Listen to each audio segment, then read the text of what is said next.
खबरों में आगे बढ़ेंगे। खतौली में सपा रालोद गठबंधन प्रत्याशी मदन भैया ने नामांकन दर्ज किया है।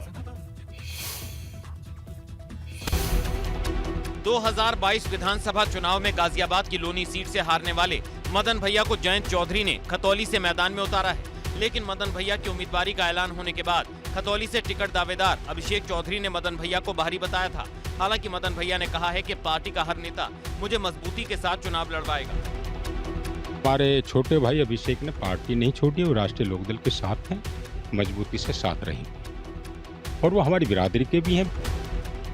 मदन भैया ने बाहरी होने के आरोपों का जवाब देते हुए कई नेताओं की मिसाल देते हुए कहा कि आज कई लोग अपने गृह जिले ही नहीं बल्कि गृह प्रदेश की सीमाओं से बाहर राजनीति में सक्रिय हैं। ऐसे में वो बाहरी कैसे हो सकते हैं? कुछ लोग चला देते हैं बाहरी। बाहरी शब्द का एक चलन हो गया, नहीं बाहरी कहाँ है। मदन भैया ने उपचुनाव में अपनी जीत का दावा करते हुए कहा है कि खतौली राष्ट्रीय लोकदल की ही परंपरागत सीट रही है और मुद्दों की राजनीति करने वाला ही खतौली में जीत दर्ज करेगा। उत्तर प्रदेश में लगभग 25,000 मदरसों के सर्वे का काम पूरा हो गया है।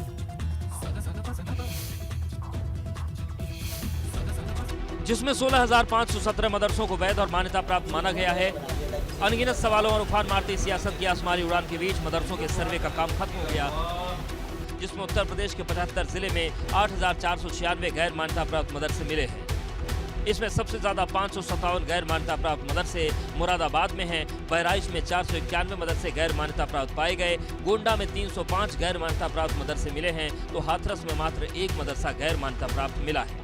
योगी सरकार के द्वारा सार्थक मन से किए गए सर्वे में आगे हम मदरसा शिक्षा के व्यवस्थाओं को और बेहतर बनाने के लिए हमारे जो नौजवान छात्र पढ़ते हैं उनको बेहतर से बेहतर सुविधाएं देने की। प्रदेश के गैर मान्यता प्राप्त मदरसों में लगभग 7 लाख बच्चे पढ़ाई कर रहे हैं, जो चिंताजनक है। उत्तर प्रदेश सरकार ने 10 सितंबर को सर्वे शुरू करवाया था, जिसमें सभी 75 जिलों के मदरसों का सर्वे किया जाना था। करीब 2 महीने बाद सभी 75 जिलों में हुए सर्वे की रिपोर्ट शासन को भेज दी गई।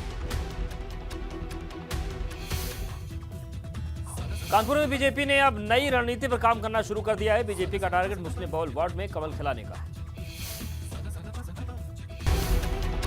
नगर निकाय चुनाव के ऐलान से पहले बीजेपी ने जमीन पर काम करना शुरू कर दिया है। बीजेपी की नजर अब मुस्लिम बहुल इलाकों पर है।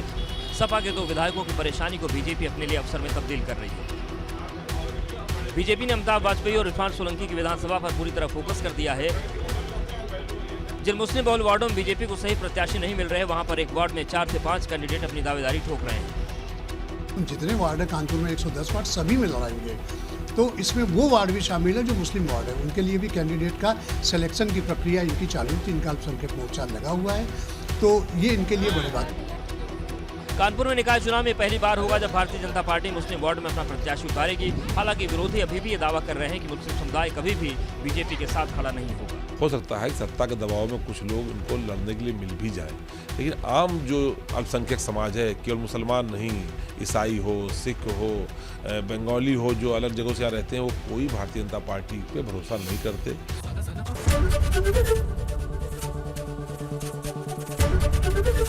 एबीपी गंगा, खबर आपकी, जुबान आपकी।